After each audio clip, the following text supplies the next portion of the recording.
Hello दोस्तों। मेरा नाम पंकज है। मेरे माता पिता मेरी जिंदगी के फैसले अक्सर अपनी मर्जी से किया करते थे। मेरी जिंदगी का सबसे अहम फैसला यानी शादी भी उनके बीच के खींचातानी का हिस्सा बन गया। मेरी माँ हमेशा चाहती थी कि मेरी शादी उनकी सहेली की बेटी से हो, जो मेरी बचपन की दोस्त थी। वह कई बार हमारे घर आ चुकी थी, कभी कभी बातचीत भी हो जाती थी। मेरी माँ को लगता था कि वह लड़की बहुत समझदार है, हमारे घर के माहौल से अच्छी तरह वाकिफ है और उनके दिल के बहुत करीब है। वहीं दूसरी ओर मेरे पिताजी चाहते थे कि मेरी शादी उनके करीबी दोस्त की बेटी से हो, और वह दूसरे गांव में रहती थी। मैंने उसे कभी देखा भी नहीं था। उसका नाम दिव्या था। यह नाम मुझे कभी पसंद नहीं आया, ना ही उससे कोई भावनात्मक लगाव हुआ, और ना ही कभी ऐसा मौका आया कि मैं उससे बात कर सकूं या उसे जान सकूं।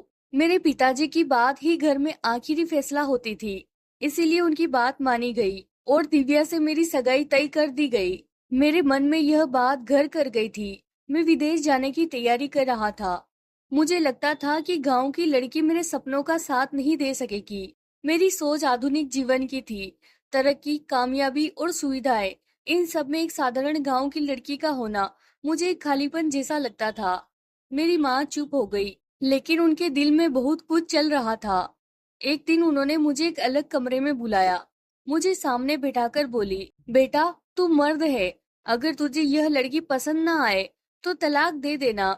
मेरे चेहरे पर उलझन देखकर उन्होंने और सफाई दी, देख बेटा, तेरा बाप कभी भी मेरी सहेली की बेटी से तेरी शादी नहीं करेगा, क्योंकि वह हमेशा अपनी बात मनवाना चाहता है। एक बार दिव्या से शादी कर ले, उसकी जीत पूरी हो जाएगी। फिर तू उसे छोड़ देना और मैं तेरी शादी मेरी सहेली की बेटी से करवा दूंगी, जो तुझे पसंद भी है और तेरे दिल के करीब भी है। यह सुनकर मेरे दिमाग में जैसे बिजली सी कौंध गई, जैसे जोर का धमाका हो गया। माँ की चालाकी पर हैरानी भी हुई और राहत भी मिली, यह सोचकर कि शायद मेरे मन की बात पूरी हो जाएगी। तभी अंतरात्मा ने आवाज दी कि यह दिव्या के साथ अन्याय होगा, क्योंकि उसकी कोई गलती नहीं थी। वह तो बस इस खेल की कठपुतली थी। लेकिन मेरी माँ ने एक और बात कह दी, जिससे सारी सहानुभूति खत्म हो गई। उन्होंने कहा कि वह लड़की बहुत चरित्रहीन है। पूरे गांव के लड़के उसके पीछे पड़े रहते हैं। उसकी हरकतें गांव में सबको पता है। उसका आचरण बहुत खराब है। कोई भी भला लड़का उसे शादी नहीं करेगा। यह बात सुनकर मुझे बहुत गुस्सा आया। मैंने कहा कि ठीक है, अगर ऐसा ही है तो फिर मैं वही करूंगा जो आप कह रही है। घर में शादी की तैयारियां तेजी से होने लगी। हर तरफ खुशियों की बातें होने लगी, मगर मैं अंदर से बेचैन था। मैंने दिव्या को कभी नहीं देखा था, ना उसकी कोई तस्वीर देखी थी, ना ही कभी उससे कोई बात की थी, ना ही उसके बारे में कुछ जाना था। मेरे माता पिता ने कहा कि लड़की वाले शादी से एक दिन पहले शहर आएंगे और रस्म पूरी करके अगले दिन वापस चले जाएंगे। लड़की यही मेरे साथ रहेगी। मुझे इस व्यवहार पर भी आश्चर्य हुआ, जैसे यह सिर्फ एक औपचारिकता हो। मेरे दोस्त और रिश्तेदार तैयारियों में जुटे हुए थे। निमंत्रण बांटे जा रहे थे। घर के हर कोने में खुशियों की गूंज थी, लेकिन मेरा मन कहीं और लगा हुआ था।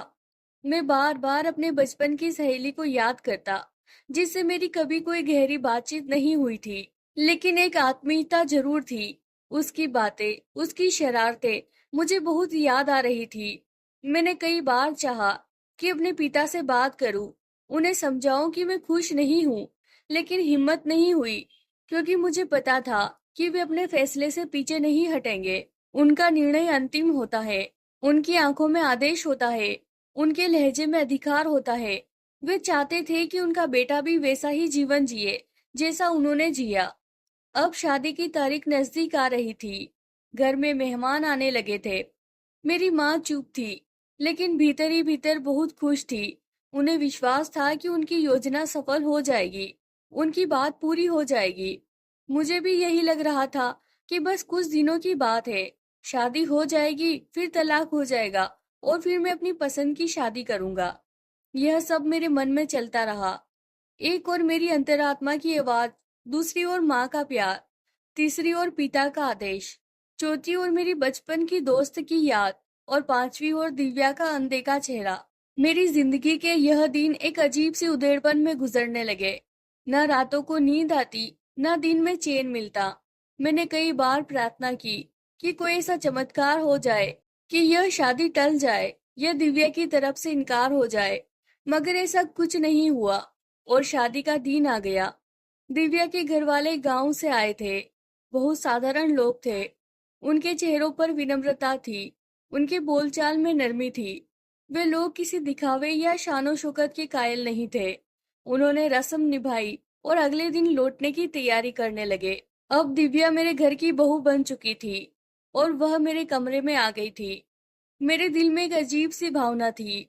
मैंने धीरे से कमरे का दरवाजा बंद किया और दिव्या की तरफ देखा। मैं कमरे में दाखिल हुआ। दिव्या घूंघट निकाले बैठी थी। उसे देखते ही मेरे दिल में फिर से नफरत की लहर दौड़ गई। कपड़ों का रंग ऐसा लग रहा था जैसे किसी पुराने जमाने की ग्रामीण शादी हो रही हो। उसकी मेहंदी का रंग फीका था, जैसे जबरदस्ती लगाया गया हो। उसके पैरों पर गहरे लाल रंग की पॉलिश थी, जो मेहंदी के रंग से भी ज्यादा चुभ रही थी। यह सब देखकर मुझे बहुत परेशानी हुई। मुझे वही बातें याद आने लगी जो मेरी माँ ने कही थी कि यह लड़की किसी भी तरह मेरे सपनों की कल्पना पर खरी नहीं उतरती। उसके बोलचाल में मासूमियत हो या चालाकी, यह बात मेरे लिए कोई मायने नहीं रखती थी। मेरे दिमाग में बस एक ही बात गूंज रही थी, तलाक देना है। मेरी माँ ने कहा था, कुछ दिन गुजरने दो, फिर मौका देकर तलाक दे देना ताकि बात ज्यादा ना फैले। मगर मेरे भीतर जो तूफान था, वह किसी सब्र को मानने वाला नहीं था। मैंने सोचा, जब साथ रहना ही नहीं है, जब एक पल के लिए भी उसका चेहरा बर्दाश्त नहीं करना है, तो फिर इस झूठे रिश्ते की रस्म क्यों निभानी है। मैंने बिना कोई बात किए, बिना उसका घूंघट हटाए कह दिया कि मैं जल्द ही तुम्हें तलाक देने वाला हूँ। वह एक पल के लिए जड़ हो गई।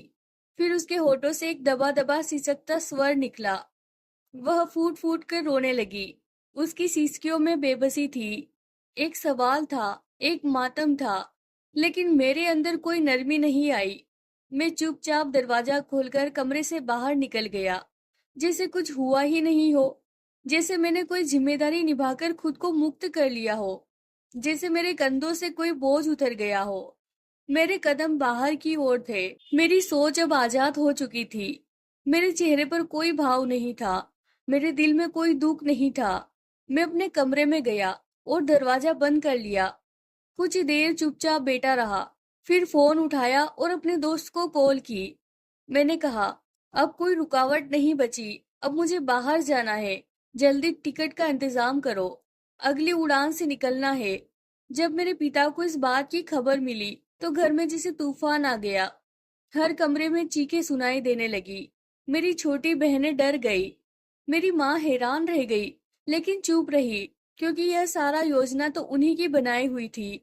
उन्हें मेरे फैसले पर पछतावा नहीं हुआ, बल्कि वे संतुष्ट नजर आई। उन्होंने सबको यही कहा कि लड़के का मन नहीं माना तो क्या किया जा सकता है। मेरे पिता ने मुझे कमरे में बुलाया। उन्होंने पहली बार मुझे गुस्से से देखा और पूछा, यह क्या तमाशा है। मैंने उनकी आंखों में देखा और कुछ नहीं कहा। उन्होंने फिर पूछा, क्या दिव्या में कोई कमी थी। मैंने बिना सिर झुकाए कहा। वह मेरे साथ बदतमीजी से पेश आई। उसने एक ऐसी बात कह दी जिसे मैं सहन नहीं कर सका। मेरे पिता ने कहा, पहली रात ही कोई ऐसा करता है।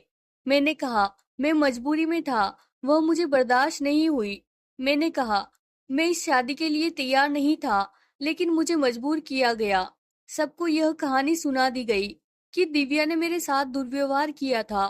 कुछ लोगों ने विश्वास किया, कुछ लोगों ने नहीं, लेकिन बात फैल गई। दिव्या अपने गांव लौट गई। वह एक शांत स्वभाव की लड़की थी। उसने मुझे कुछ नहीं कहा, बस चुपचाप सब सह लिया। उसके साथ क्या हुआ, यह किसी ने नहीं पूछा और ना ही सोचा। 2 दिन बाद मैंने अपना सामान बांधा। माँ ने मुझे गले लगाया और कहा, अब तुम चैन से काम करना। 2 साल बाद हम तुम्हारी शादी मेरी सहेली की बेटी से करवा देंगे। उन्हें भी अब एक ऐसे लड़के से रिश्ता चाहिए जो विदेश में कमाता हो। मैंने माँ को देखा और एक हल्की सी मुस्कान दी। मैंने कहा, अब मैं किसी से शादी नहीं करूंगा। मुझे किसी से प्रेम नहीं है, मुझे केवल खुद से प्रेम है। मुझे अपनी आजादी चाहिए। वह लड़की मुझे सुंदर लगी, इसमें कोई शक नहीं, लेकिन वह सिर्फ एक चेहरा थी, एक छवि जो कुछ पल अच्छी लगी, फिर भुला दी गई। मैंने कहा, अब मैं वही शादी करूंगा जहां मेरा मन करेगा, अपनी इच्छा से, अपनी पसंद से। अब कोई जोर जबरदस्ती नहीं होगी, ना कोई सलाह लूंगा, ना किसी से समझौता करूंगा। मेरी माँ के सपने वहीं टूट गए, मेरे पिता की जीत भी खत्म हो गई, और मैं वह सब कुछ पीछे छोड़कर विदेश चला गया। विदेश जाने से पहले मैंने अपनी पत्नी को तलाक के पेपर भेज के उसे तलाक दे दिया।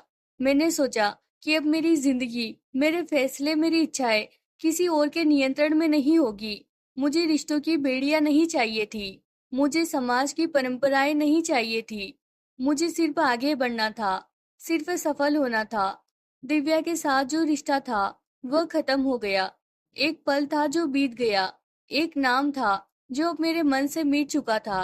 अब मुझे ना दिव्या से कोई सहानुभूति थी, ना मेरी सहेली से कोई उम्मीद, ना पिता के फैसलों से कोई जुड़ाव। मुझे अब सिर्फ अपने सपनों से मतलब था, सिर्फ अपने रास्ते से वास्ता था। यहाँ विदेश में एक नई जिंदगी शुरू करने के सपने लेकर मैंने सब कुछ पीछे छोड़ दिया। अपना देश, अपने माता पिता, अपनी पुरानी जिंदगी को अलविदा कह दिया। दिल में एक ही इरादा था, खुद को साबित करूंगा, सफल होकर दिखाऊंगा। दिल में एक खालीपन था, एक अकेलापन था, जो समय के साथ और गहरा होता गया। फिर एक दिन मैंने एक लड़की को देखा, ना तो वह मेरे धर्म की थी, ना मेरी भाषा बोलती थी, ना मेरे देश की थी, लेकिन उसकी आंखों में एक आकर्षण था, उसके अंदाज में एक मिठास थी। उसके साथ समय बिताना अच्छा लगने लगा। बातें करना, बाहर जाना, घूमना फिरना, सब कुछ जादू जैसा अनुभव हुआ। दिल ने चाहा कि उसे अपनी जिंदगी का हिस्सा बनाऊं। दिल ने कहा कि एक बार फिर किस्मत आजमाई जाए। इसीलिए हमने कोर्ट मैरिज कर ली। कागजी औपचारिकताएं पूरी होते ही हम साथ रहने लगे। शुरुआत में सब कुछ नया था, सब अच्छा लग रहा था। उसका अंदाज, उसकी मुस्कान, उसकी बातें, सब कुछ दिल को भा रहा था। लेकिन जैसे जैसे समय बीतता गया, हकीकत सामने आने लगी। समझ में आया कि यह लड़की वैसी नहीं थी जैसी मैं चाहता था। उसका जीवन का नजरिया मेरी सोच से बिल्कुल अलग था। मैं एक पारंपरिक पति था। मैं चाहता था कि जब मैं घर आऊं तो खाना तैयार हो, मेरे कपड़े साफ सुथरे हो, घर साफ हो, और मेरी पत्नी का चेहरा खुशबू से महक रहा हो। लेकिन यहाँ सब कुछ उल्टा था। मैं थका हारा घर आता तो वह कहती, चलो खाना मिलकर बनाते हैं। कभी कभी कहती, आज तुम ही खाना बना लो, मैं बहुत थक गई हूँ। मेरे लिए यह सब नया और अजीब था। यह व्यवहार मुझे पसंद नहीं था। मैंने यह सोचकर विदेश का रुख किया था कि यहाँ मुझे आजादी मिलेगी, सुकून मिलेगा। लेकिन एहसास हुआ कि मैं एक ऐसे रिश्ते में बंध गया हूँ जहाँ प्यार कम और समझौते ज्यादा है। वह हर बात में खुद को मर्द जैसा बताने की कोशिश करती थी। वह खुद निर्णय लेने वाली थी, अपने मन की चलाने वाली थी। उसे किसी की बात सुनने की आदत नहीं थी। मैं चाहता था कि मेरी बात मानी जाए, लेकिन वह चाहती थी कि मैं उसकी बात मानूं। वह एक स्वतंत्र सोच वाली स्त्री थी और मैं परंपरा पसंद पुरुष था। मैंने घर बसाया था शांति के लिए, लेकिन अब यह घर एक रणभूमि बन चुका था। मैं अपनी पत्नी से पत्नी जैसा व्यवहार चाहता था, लेकिन वह स्वयं को पत्नी कहलाने में खुशी महसूस नहीं करती थी। वह कहती थी कि दोनों समान हैं, दोनों काम करे, दोनों जिम्मेदारियां बांटे। मैंने कभी ऐसा सोचा ही नहीं था, ना मेरे घर में कभी ऐसा हुआ था, ना मेरे वातावरण ने मुझे यह सिखाया था। मैं उलझने लगा, मैं थकने लगा, मैं बदलने लगा। वह मुझे बोझ लगने लगी। उसके हर वाक्य में चुभन महसूस होने लगी। मैं उसे नफरत करने लगा। वह मेरी हर बात को टाल देती। मेरे सपने एक एक करके बिखरने लगे। मेरी इच्छाएं दम तोड़ने लगी। मेरी पहचान एक खोल में बंद होती गई। मैं अपने माता पिता से भी बात नहीं कर सकता था। वे पहले ही मुझसे नाराज थे। मेरी माँ को दिव्या के साथ किया गया व्यवहार याद था। मेरे पिता को भी मेरी पसंद पर पीड़ा हुई थी। मैं कभी कभी फोन करता था, लेकिन ज्यादा बात नहीं हो पाती थी। माँ चुप रहती। पिता ठंडे लहजे में बात करते हुए पैसे तो नहीं मांगते थे, लेकिन भेजता रहता था, पर वे उन्हें निकालते नहीं थे। जैसे मेरा अस्तित्व ही उनके लिए व्यर्थ हो चुका हो। मन में कसक बढ़ती गई। अफराद बोल दिल को काटने लगा। मैं सोचने लगा कि ना यहाँ सुख है ना वहाँ का रह गया हूँ। माता पिता को नाराज किया सुख के लिए, लेकिन सुख मिला ही नहीं। अब तो लगता है कि मैंने स्वयं से ही विश्वासघात किया। मैंने दर्पण देखा तो एक अजनबी चेहरा दिखाई दिया। वह चेहरा जो कभी सपने देखा करता था, अब निराशा में डूबा हुआ था। वह चेहरा जो कभी मुस्कुराया करता था, अब चुप्पी की तस्वीर बन गया था। मैंने उस लड़की से बात की। मैंने कहा कि हम साथ नहीं चल सकते। वह भी कुछ दिनों से यही सोच रही थी। वह भी खुश नहीं थी, लेकिन अलग होना आसान नहीं था, क्योंकि कानूनी रूप से हम बंधे हुए थे। दिल से हम टूट चुके थे।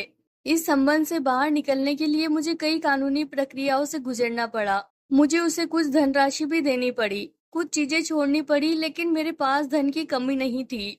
मैंने सब कुछ दे दिया, बस जान बचानी थी। वह एक बुरा सपना बनकर मेरी जिंदगी में आई और चुपचाप चली गई। उसके जाने के बाद मैंने गहरी सांस ली, जैसे कोई बोझ उतर गया हो। लेकिन दिल ने फिर वही सवाल किया, अब कहाँ जाऊं? पर विदेश में अकेले रहना मुश्किल था। मैंने सोचा वापस लौट जाना चाहिए। शायद वही सुकून मिले, शायद वहीं से एक नई शुरुआत हो। मैंने निर्णय कर लिया कि हिंदुस्तान वापस जाऊंगा और एक नई जिंदगी शुरू करूंगा। शायद अपने किए पर माता पिता से क्षमा मांगूंगा। शायद एक साधारण सीधी सादी जिंदगी बिताऊंगा, जहाँ पत्नी पत्नी हो, पति पति हो, जहाँ स्त्री स्त्री हो और पुरुष पुरुष हो, जहाँ रीति रिवाजों और रिश्तों की कदर हो, जहाँ एक दूसरे को निभाने की भावना हो। मैंने अपना सामान बांधा। वीजा समाप्त होने का समय भी निकट था। मैंने सोचा कि अब इस देश में रहने का कोई लाभ नहीं रहा। अब मन किसी चीज में नहीं लगता था। अब विदेश वास्तव में पराया लगने लगा था। अब अकेलापन और ज्यादा महसूस होता था। अब हर चेहरा अजनबी लगता, हर आवाज पराई लगती, हर दिल बोझ सा लगता। मैंने टिकट ली। आखिरी बार विदेश की उन गलियों को देखा जो कभी मेरे लिए एक नई दुनिया का रास्ता थी। अब वही रास्ते बेरंग लग रहे थे। मैंने अपना अतीत पीछे छोड़ दिया और वतन लौटने की राह ली, यही सोचकर दिल को थोड़ा सुकून दिया कि वतन लौटकर सब ठीक हो जाएगा। माता पिता की नाराजगी भी खत्म हो जाएगी। माँ तो माँ होती है, कुछ आंसू देकर पिघल जाएगी। पिता समय के साथ नरम पड़ जाएंगे। दिल में यह भी उम्मीद थी कि शायद मेरी गलतियों को भुला दिया गया हो, शायद मुझे गले से लगा लिया जाएगा। लेकिन जब हवाई अड्डे पर कोई लेने नहीं आया, तो दिल में जैसी एक ठंडी हवा उतर गई, जैसे अब भी दिलों में ठंडक जमी हुई है, जैसे मेरी वापसी की कोई प्रतीक्षा नहीं कर रहा था। घर के रास्ते में बचपन के वे पल याद आने लगे, जब माँ दरवाजे पर खड़ी होती थी, जब पिताजी दरवाजा खोलते थे, जब भाई बहन खुशी से गले लगाते थे। लेकिन अब दरवाजे के बाहर मैं अकेला खड़ा था। दस्तक दी तो जो दृश्य सामने आया, उसने मेरी सोच को झकझोर दिया। दरवाजा खोलने वाली लड़की को देखकर पल भर को सांस थम गई। दिल धड़कना भूल गया। मन में सवालों की बौछार होने लगी। यह कौन है? यह यहाँ क्या कर रही है? इतनी सुंदर, गरिमामयी और आत्मविश्वासी, जैसे किसी फिल्मी दृश्य से निकली हो। वो मुझे देख रही थी, जिसे पहचानने की कोई कोशिश कर रही हो। उसके चेहरे पर आश्चर्य और उलझन के मिले जुले भाव थे, जैसे वह भी मुझे देखकर चौंक गई हो। तभी एक छोटा बच्चा उसके पास आया और उसका दुपट्टा पकड़कर खड़ा हो गया। वो बच्चा बेहद सुंदर, मासूम, चमकती आंखों वाला, गुलाबी गालों वाला, नन्हे हाथ पांव वाला, जैसे कोई गुड़िया हो। फिर वह बच्चा रोने लगा, तो वह लड़की झुककर उसे गोद में उठाया और बेहद कोमल आवाज में अंग्रेजी में कहा, तुम क्यों रो रहे हो मेरी जान? फिर उसे लेकर एक और चली गई और मैं वहीं स्तंभ खड़ा रह गया। मन में सवालों की गूंज तेज हो गई। यह लड़की कौन है? यह बच्चा किसका है? यहाँ क्या हो रहा है? तभी पिताजी नजर आए। उनके चेहरे पर गंभीरता थी, लेकिन आंखों में थकावट और समय की गर्द जमी हुई थी। उन्होंने मुझे देखा और कहा, बेटा, यह दिव्या है। मैं वहीं खड़ा का खड़ा रह गया। मेरे होठ सूख गए, मेरी सोच रुक गई, दिल जैसे एक धड़कन छोड़ गया। मन ने जैसे इस बात को मानने से इनकार कर दिया। क्या यह वही दिव्या थी जिसे मैंने देखे बिना तलाक दे दी थी, जिसे मैंने बिना स्वीकार किए ठुकरा दिया था, जो मेरे लिए सिर्फ एक रस्म थी, एक जिम्मेदारी थी, जिसे निभाने का कोई इरादा नहीं था? लेकिन सामने खड़ी लड़की किसी और ही दुनिया की लग रही थी। जैसे समय ने उसे संवार दिया हो, जैसे किस्मत ने उसे निखार दिया हो, जैसे प्रकृति ने उसे मेरे फैसले को झूठा साबित करने के लिए बनाया हो। लेकिन इन सबसे भी बड़ा झटका वह बच्चा था जो उसके साथ था, जो उससे चिपका हुआ था, जो मेरी ओर भी देख रहा था। मेरे कदम जैसे जमीन में धंस गए। आवाज मुश्किल से निकली। मैंने पिताजी से पूछा, यह बच्चा किसका है? उन्होंने चुपचाप कहा, यह तुम्हारा अपना बेटा है। यह सुनकर मेरे कदम लड़खड़ा गए। मैंने कहा, पिताजी आपको कोई गलतफहमी हुई है। ऐसा कुछ भी नहीं हुआ। मैंने तो दिव्या का चेहरा तक नहीं देखा था। मैंने तो सिर्फ इसीलिए तलाक दी थी कि मैंने तय किया था कि मैं अपनी पसंद से शादी करूंगा। मैंने तो उससे कभी बात भी नहीं की थी। दिल से तो उसे अपनाया ही नहीं था। फिर यह मेरा बच्चा कैसे हो सकता है? पिताजी ने मेरी ओर देखा और कहा, पहले अंदर आओ, मैं तुमसे कुछ बात करना चाहता हूँ। मैं चुपचाप अंदर आ गया। दरवाजे बंद हो गए। मेरे कदम भारी हो गए थे। सांसें तेज थी। दिल में उलझनों का तूफान था। माँ सामने आई। चेहरे पर बरसों की जुदाई की छाया थी, लेकिन आंखों में माँ का अपनापन था। उन्होंने मुझे गले लगा लिया, मेरा माथा चूमा और कहा, सब कुछ तू छोड़ गया था, पर मैंने तेरा इंतजार कभी नहीं छोड़ा।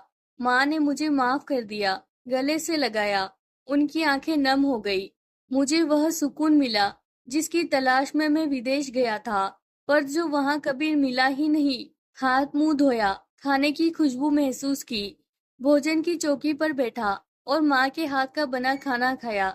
दिल में एक अजीब सा सुकून उतर आया, लेकिन मन में सवालों की गूंज थी। पिताजी ने कहा, अब मैं तुझे असली बात बताता हूँ, जो तू नहीं जानता, जिससे तू हमेशा अनजान रहा, जिसे जानना अब तेरे लिए बहुत जरूरी है। मैं चुपचाप बैठ गया। निगाहें उनकी ओर थी और दिल तेज धड़क रहा था। अब पता नहीं क्या सुनने को मिलेगा, क्या राज खुलेगा जिसने मेरी दुनिया बदल दी थी। पिताजी ने गहरी सांस लेते हुए मेरी ओर देखा। दिव्या को देखकर शायद उन्हें वह अपनी बेटी जैसी लगी थी, और वह नजर जो मैंने उस पर डाली थी, वह मेरे पिता से छुपी नहीं रह सकी थी। उन्होंने अपनी निगाहें झुका ली और मेरे दिल में किसी ने खंजर घोंप दिया हो। दिव्या रसोई से पानी का जग लेकर निकली तो दीपक उसके पीछे पीछे आ गया। वह जग रखकर अंदर चली गई। मैंने दीपक को गोद में उठाने की कोशिश की तो वह रोने लगा। दीपक की चीख सुनकर दिव्या बाहर आई और मेरे हाथों से उसे लेकर चुप कराने लगी। मेरा मन हुआ कि समय का चक्र रोक दूं, यह दृश्य स्थिर कर दूं। मेरी आंखों के सामने वही स्त्री थी जिसे मैंने ठुकरा दिया था, जिसे मैंने उसकी सूरत देखे बिना ही तलाक दे दिया था। मेरे भीतर एक टीस उठी। अंतर्मन ने मुझे धिक्कारना शुरू कर दिया। पिताजी की आवाज ने उस पल की खामोशी तोड़ी और वे बोले, यह बच्चा हमारा है, इस घर की रौनक है। दिव्या जैसी लड़की को तूने खो दिया। अब देख, वह न केवल पढ़ाई में सबसे आगे रही, बल्कि चरित्र में भी बेदाग है। मेरे दोस्त ने जब दिल थामकर तुझसे अपनी बेटी की शादी की थी, तो उन्हें गर्व था कि उनकी बेटी अब शहर जाएगी, तरक्की करेगी, अपने पति के साथ दुनिया देखेगी। लेकिन तूने तो उसे कुछ भी देखने का मौका ही नहीं दिया। तूने एक पल भी धैर्य नहीं रखा और एक स्त्री को जो कुछ समय पहले तक तेरे नाम से जुड़ी थी, बिना किसी कारण ठुकरा दिया। उसे बिना बोले ही अंधेरे में धकेल दिया। दिव्या ने भी वह समय देखा है जब उसने रो रो कर अपने पिता की तस्वीर को भिगो दिया था।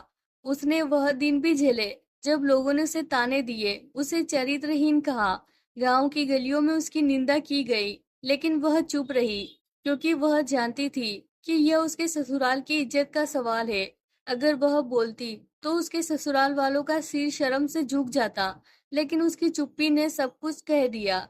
हम सब ने जब उसे करीब से देखा, तब हमें अंदाजा हुआ कि उसके भीतर धैर्य का समंदर छिपा है।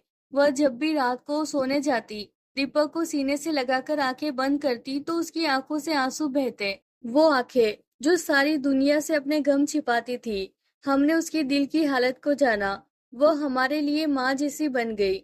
वो माँ जो कभी शिकायत नहीं करती, जो कभी सवाल नहीं करती। असल में यह बच्चा तुम्हारा ही है। मैंने तुम्हारी कोई भी राय लिए बिना अपने दोस्त की बेटी से तुम्हारी शादी करवा दी। तुमने अपनी मर्जी के खिलाफ उससे शादी भी कर ली, लेकिन शादी की रात तुमने इतनी ज्यादा शराब पी ली थी कि तुम्हें होश ही नहीं था। उसी नशे की हालत में तुमने दिव्या पर जबरदस्ती भी की और अगले दिन विदेश जाने से पहले तुमने उसे तलाक दे दिया। तुम्हें खुद भी इस बात का एहसास नहीं था कि तुमने क्या किया है। इसके बाद दिव्या अपने मायके चली गई। उसने अपने पिता को पूरी सच्चाई बता दी और इसी सदमे में मेरे पुराने दोस्त की मौत हो गई। गांव में यह बात आग की तरह फैल गई और दिव्या को हर जगह अपमानित किया जाने लगा। तुम्हारे किए गए पाप की सजा दिव्या को भुगतनी पड़ी क्योंकि दिव्या तुम्हारे बच्चे की मां बनने वाली थी। इसीलिए गांव के लोग दिव्या को चरित्रहीन कहकर ताना मारने लगे। लेकिन हमें पता था कि उसके पेट में जो बच्चा पल रहा है वो हमारे ही खून का हिस्सा है। 9 महीने बाद दिव्या ने एक प्यारे से बच्चे को जन्म दिया। तब तेरे छोटे भाई ने दिव्या से शादी करने का फैसला लिया। तेरे भाई ने जब उससे शादी की तब उसने उससे कोई सवाल नहीं किया, कोई शर्त नहीं रखी। बस इतना कहा, इस घर की इज्जत अब मेरी जिम्मेदारी है और मैं इसे निभाऊंगी। वह दिन जब तेरे भाई ने उसे अपनाया हमारे लिए नई सुबह जैसा था। हमने एक लड़की को टूटते देखा था, फिर उसे खुद को संभालते हुए भी देखा। वह लड़की जो तेरे एक शब्द से बिखर गई थी, तेरे एक फैसले से जिंदगी से निराश हो गई थी, लेकिन फिर भी वह इतनी मजबूत निकली कि फिर से खड़ी हो गई। फिर से इस घर को संभाला, फिर से हमारे दिलों को जोड़ा। अब जब तू वापस आया है तो तू चाहता है कि सब कुछ वैसा ही हो जाए जैसा पहले था। लेकिन बेटा, समय कभी भी पीछे नहीं लौटता। समय केवल आगे बढ़ता है। जो पल तूने खो दिए, जो भावनाएं तूने ठुकरा दी, जो विश्वास तूने तोड़ा, वह सब अब कभी वापस नहीं आएगा। अब दिव्या ना तो तेरे बारे में कोई बात करेगी और ना ही तुझे देखेगी। अब वह तुझसे और तेरे अस्तित्व से भी दूरी बनाना चाहती है। तेरे भाई ने कहा है कि अगर तू 1 महीने से ज्यादा यहाँ रुका तो वह दिव्या को लेकर अलग हो जाएगा। वह अपने बेटे को भी साथ ले जाएगा। वह दीपक को अपना ही बेटा मानता है और हम ऐसा नहीं चाहते। हम नहीं चाहते कि दीपक हमसे दूर हो जाए। हम नहीं चाहते कि दिव्या जैसी लड़की जो हमारे लिए अब एक आशीर्वाद बन चुकी है, वह हमसे जुदा हो जाए। अब चाहे तू कितना भी अफसोस करे, पछताए, वह पल गुजर चुका है। माँ ने मेरी तरफ देखा, आंखें नम थी, आवाज भारी थी। माँ बोली, बेटा तूने तो हमारी बात नहीं मानी। हमने तुझसे कहा था कि सोच समझकर निर्णय लेना। जब तू विदेश गया हमने सोचा शायद वहां जाकर तुझे समझ आएगी, शायद तेरी सोच बदलेगी। लेकिन तू वहां भी अपनी नासमझी से गलत फैसले लेता रहा और बर्बाद होता रहा। और अब जब वापस आया तो तेरे पास ना रिश्ते हैं ना सहारा, सिर्फ पछतावा है, सिर्फ अफसोस है। लेकिन यह पछतावा दिव्या के लिए कुछ नहीं बदलेगा, क्योंकि अब वह इस स्तर पर पहुंच चुकी है जहां वह केवल अपने कर्तव्य से जुड़ी है। वह अब अपनी जाति या स्वयं से नहीं सोचती। अब वह केवल माँ है, केवल पत्नी है, केवल बहू है और इन तीनों रिश्तों को निभाने में इतनी व्यस्त हो चुकी है कि उसके पास तुम्हारे लिए कुछ भी नहीं बचा। ना तुम्हारे लिए भावनाएं बची है, ना नफरत बची है, ना क्रोध बचा है। क्योंकि जिस दिन तुम गए थे उसी दिन से उसने सब कुछ दफना दिया था। उसी दिन उसने अपने आप को समाप्त कर दिया था और एक नई दिव्या ने जन्म लिया था। अब वह दिव्या तुम्हारे लिए अपरिचित है। मैंने माँ की बातें सुनी, पिता के चेहरे की कठोरता महसूस की, छोटे भाई की छाया को दूर से देखा तो आंगन के किनारे खड़ा दिव्या को देख रहा था। दिव्या ने कभी एक बार भी मेरी ओर नहीं देखा था। वह पल मेरी यादों से मिट रहा था। ना वह सवाल मेरे मन से निकल रहा था कि आखिर मैंने ऐसा क्यों किया। मैंने उस लड़की को क्यों ठुकराया जो मुझे सम्मान दे सकती थी, प्यार दे सकती थी, वह जिसका साथ मुझे सुकून दे सकता था। वह आज भी अपनी सुंदरता में बेमिसाल थी। मैं सोचता रहा, मैं जलता रहा। मैं कमरे में वापस गया, दरवाजा बंद किया, बिस्तर पर लेट गया और छत को देखता रहा। रोशनी मंद थी, आंखों में नींद नहीं थी, दिल में शांति नहीं थी। सिर्फ हर ओर पछतावा ही पछतावा था। मेरे कानों में पिता की आवाज गूंजती रही, माँ के आंसू दिल पर गिरते रहे, दिव्या की खामोशी चीखती रही, कि मुस्कान दिल को चीरती रही। मेरा दिल चाहा कि समय थम जाए या मुझे क्षमा मांगने का कोई अवसर मिल जाए, लेकिन वे सारे दरवाजे बंद हो चुके थे, वे रास्ते समाप्त हो चुके थे। वह दिव्या जो कभी मेरी थी अब किसी और की थी। वो मेरी भाभी थी, वह मेरी माँ की बेटी जैसी बहू थी। वह मेरे पिता के गर्व का प्रतीक थी। वह मेरे घर की रोशनी थी, लेकिन मेरे लिए केवल एक छाया थी जो कभी मेरे करीब थी और अब बहुत दूर जा चुकी थी।